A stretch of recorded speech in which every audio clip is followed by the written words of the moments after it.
I'm here at the Sharjah International Book Fair, one of the largest book fairs in the world, in its 40th edition, with the slogan of "There is always a right book." Now, this has been going since 1982 under the guidance and founded by His Royal Highness Sheikh Sultan bin Mohammed Al Qasimi. It is one of the biggest and one of the best book fairs in the world, full of education, full of literature, full of exciting activities. And in fact, this year it's coming with unseen in the past previous editions in regards to technology, touchless software, touchless payment, and many other exciting things which we're going to talk about later on here at the Sharjah International Book Fair. On the opening day, His Highness Dr. Sheikh Sultan bin Mohammed Al Qasimi, the Supreme Council Member and Ruler of Sharjah, opened the 40th edition on Tuesday, themed "There's Always a Right Book." The 11-day event sees the participation of 1,632 Arab and foreign publishing houses. The event will host 85 books, bringing together a stellar gathering of Arab authors, intellectuals, poets and artists from around the world. And the fair this year celebrates Spain as the guest of honor. Dr. Sheikh Sultan, who is also the president of the Arabic Language Academy in Sharjah, launched the first 17 volumes of the Historical Dictionary of the Arabic Language. The dictionary is the biggest Arabic linguistic knowledge and information project that documents the history of Arabic language lexicons and their usage transformations over the last 17 centuries. It not only provides history, origins, meanings and explanation of words, but also documents the history of the nation, preserves its civilization and celebrates the achievements of Arabs. It describes the words, the definition of semantics of the words according to the historical context and their etymology. In this year's Sharjah International Book Fair, visitors can look forward to an enhanced experience at the venue this year. The Sharjah Book Authority has leveraged technology and logistics to offer never-before services that will save them time and effort, whether in navigating the fair's agenda, activities, facilities and exhibitor spaces, as well as booking school visits and paying for book purchases. The Sharjah Book Authority has partnered with the Sharjah Central Finance Department to offer a new service that makes purchase of books from the participating publishing houses much more convenient. Self-payment machines will be set up at all the hall entrances, offering visitors the convenience of paying via credit debit cards as well as other online payment systems, in addition to cash payments at the publisher stands. The Sharjah National Book Fair has also improved upon information desks and digital devices at the hall's entrances that incorporate friendly features for special needs users. Moreover, visitors to the fair can request assistance through the information desk if they lose their belongings. So what to expect at this edition? At this edition, under the theme, "There's Always a Right Book," more than 15 million books are on display throughout the 11-day celebration of literature, knowledge and culture, but there will be plenty for others to see, including theatre shows, workshops and more. Meet literary stars with Nobel and Booker winners, screenwriters of leading 21st century shows, renowned authors and more. The 40th annual Sharjah International Book Fair will be a star-studded event. These global personalities will lead a range of literary debates and discussions. The milestone event has attracted many talents from India, Pakistan and Sri Lanka, as well as all around the world. I'm here at the Al Qasimi Publications, which specializes for the books of His Royal Highness, the Ruler of Sharjah, Sheikh Sultan bin Mohammed Al Qasimi, and I'm going to speak to the director to see some of the new releases of His Highness. Mr. Mohammed, thank you for joining us. Thank you very much. Now, I believe that Sheikh, he released some new books this year. Yes. If you could maybe give us a bit of information about them. We have almost this year 58 topic, new topic in different language. But I will talk about the last 5 books for Highness. The first one is القول الحاسم في نسب وتاريخ القواسم.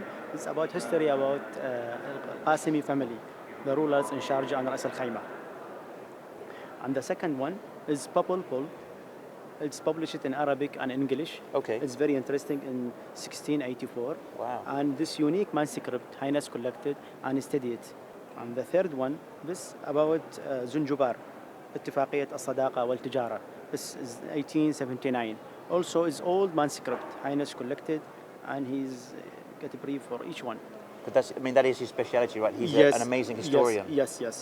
And the fifth one is من هو الهولي. It's about old family. Okay, and is there any plan to have these all translated into English at some stage? Some of them, yes, is already translated, like this one. Yes, that one. one. The English one. Okay. And the rest one, yes.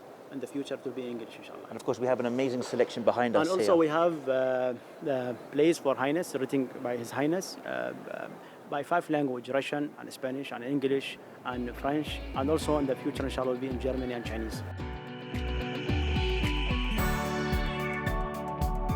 Entertainment. Don't miss the interactive Illusion show, which blends imagination, illusion, reality and technology to breathe new life into book themes through graphics and animations. And for more wacky on-stage antics, Crazy Science School injects fun and entertainment into science with explosive, bright and funny experiments. Also, one can enjoy the world on a plate. A lineup of 11 celebrity chefs, including restaurants, television hosts and authors of best-selling cookery books, will be at the festival sharing their expertise and culinary skills through live cooking sessions.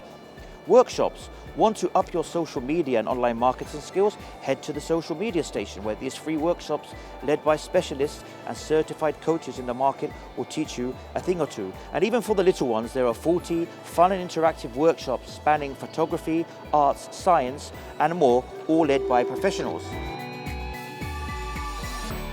I'm here at Blackstone and Holywell Publishers with Mr. Idris Mias, and we have a very amazing book we want to shed some light on. Yes, this is the book which won this year's Sharjah Prize for the best international non-fiction book.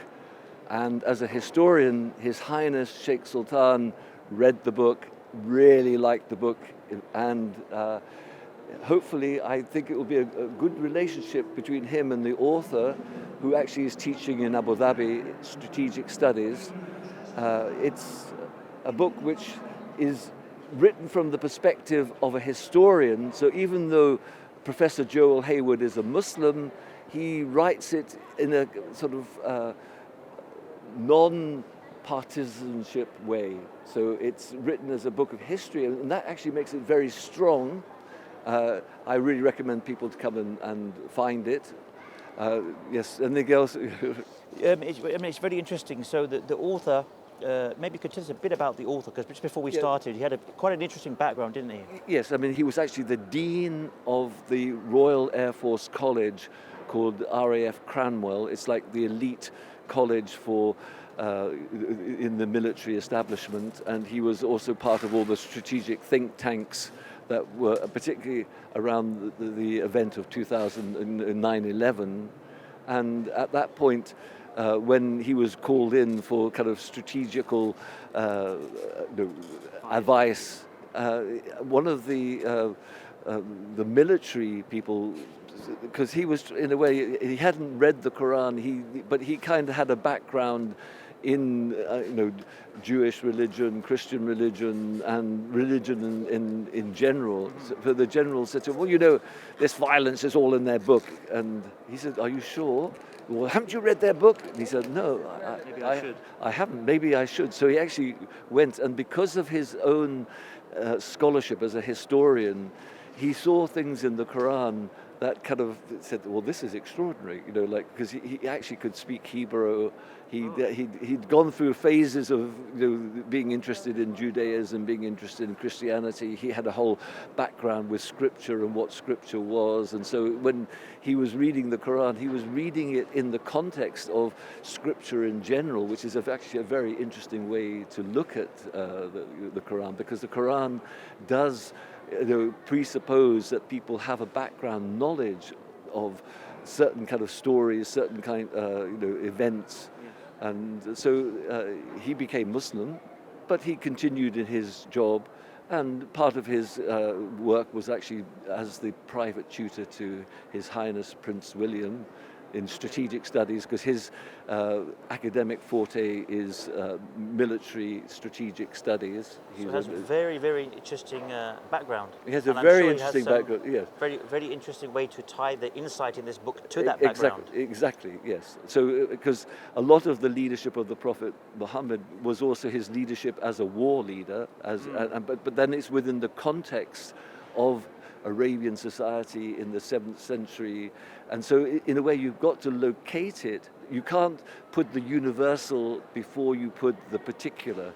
So he looks at the particular in very interesting detail, and from that the universal picture comes out much more strongly than if you were sort of romantically saying. I mean, part of the premise of the book is people think that, Muslims write books about the Prophet Muhammad and say he was a good leader because he was a good person. He said, well, not necessarily true. There are many good leaders who are not good people, and the many good people are not good leaders. Good leadership has certain aspects to it.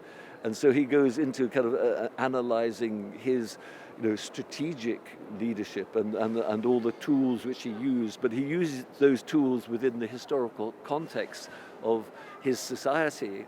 So so he did a lot of very deep research with the early hadith material and the early the early historians, and he's writing as a historian. So he's trying to take out the kind of the romantic bias that the Muslims have, or the or the anti bias of the people that are kind of trying to discredit the Prophet. Interesting. So, and the fact that His Highness Sheikh Sultan saw the book, and it was awarded, that is a testament really to that it must be a good historic book, because we know that His Highness is an amazing historian. Yes, so it's absolutely. That itself is It is. I mean, well, actually, some of it ties in to His Highness's own book, his PhD, which was about what the British called this coast the pirate coast. Yes, yes. And they said that the Al-Qasimis were pirates, but actually they weren't. They were engaging in legitimate raiding, which raiding. So part the Ghazwa of the Prophet were raids, and they were conducted within a historical context. They were a kind of political context, a methodology that was actually not about violence at all. It was about establishing credibility. It was establishing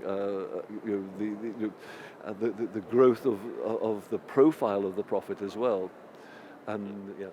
So great. So that's basically available here. Is it literally just been published? Yes, it was published in May of this year. Okay. Yes. So it's pretty hot off the press, as they say. It's really hot off the press. Fantastic. Yes, Well, yeah. It's been wonderful speaking to you about this, and thank you for sharing this book Thank with you us. very much. Thank you.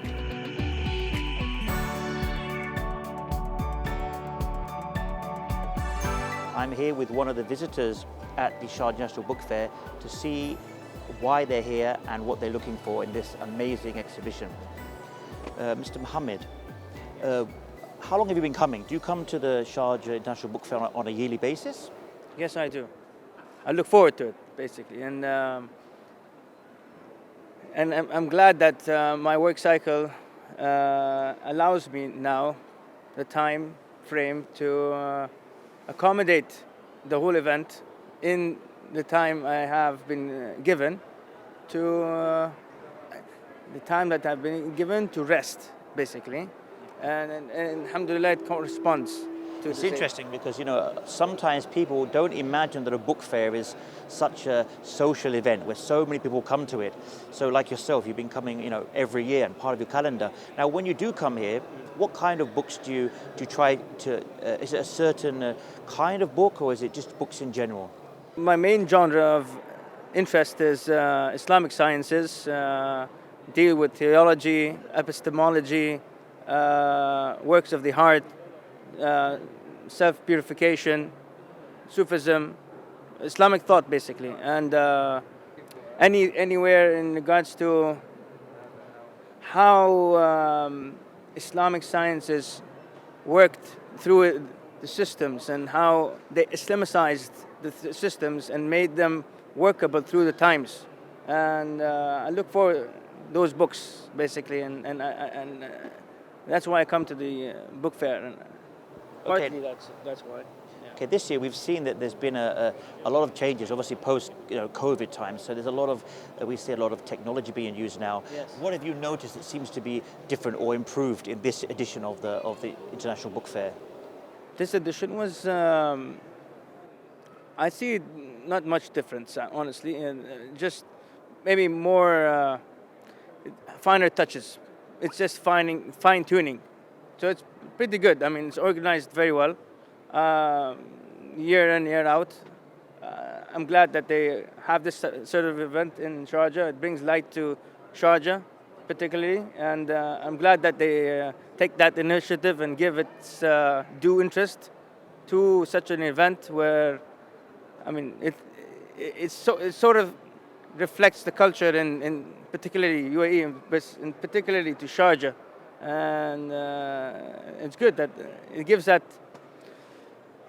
educational perspective and the love for education and love for books and intellectualism and wanting to expand the thought of the common Muslim to welcoming diverse cultures and different ideas and how to move with the trends of time without losing the authenticity of a person's identity and where he's from, and I love the approach. Great. Well, thank you very much for spending some time with us and sharing your thoughts. You're welcome. Thank you very much.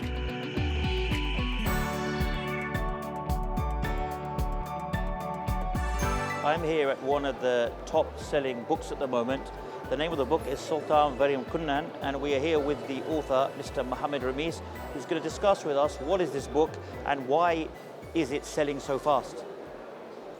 Thank you, Mr. Mohammed Ramis. Now, I believe you told me, if I remember correctly, that yesterday this was the top-selling book. Is that correct? Yeah, I'm honored for that record. And actually, this is my first time in Sharjah Book Fair, and I'm really honored that I was coming with my own book. And thank you all. Thank you very much. Now, what is this book about? Because obviously it's in the Malayalam language, which is native to Kerala. Yeah. But you know, it must have some very interesting information for it to be such a popular seller. So what is the book about? Actually, this book is about the life of the legendary freedom fighter Variam Kunnan Haji.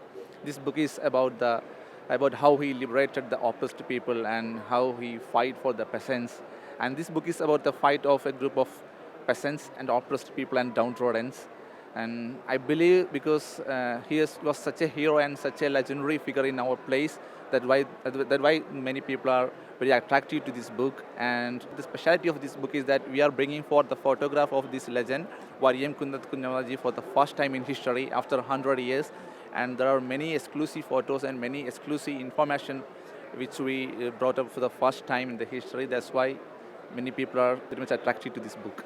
Now, you did this book yourself, or you authored it. You did a lot of research, I believe, and you mentioned earlier that your research, funny enough, started while you were spending some time in my home country, the United Kingdom of Great Britain. Yes, I was studying in UK and I was doing my job in UK, and from there I wrote an article about him, and that struck me, and from there I started the research, and now it has been 10 years behind a group of research team, I'm a research team and a group of people. We are researching about his life for 10 years, and that made us bringing a lot of information about him for the first time. So when exactly is this the first time it's been sold here, or has it already been released before? Yeah, we just released just 4 or 5 days before, and now by God's bless, we have sold already more than 8,000 copies. 8,000 copies, that was in one day? No, I think it is in 4 days. 4 days? Yeah. Well, thank you for spending the time to share the information. Thank you very much. So we've come to an end of another great day here at the SIBF 2021. We've seen some amazing stands, some interesting books, and we've had some interesting input from not only the publishers and the book owners, but we've also had some good information and feedback from some of the visitors who, as always, full of visitors here at SIBF 2021. Join me in the next episode as we explore more.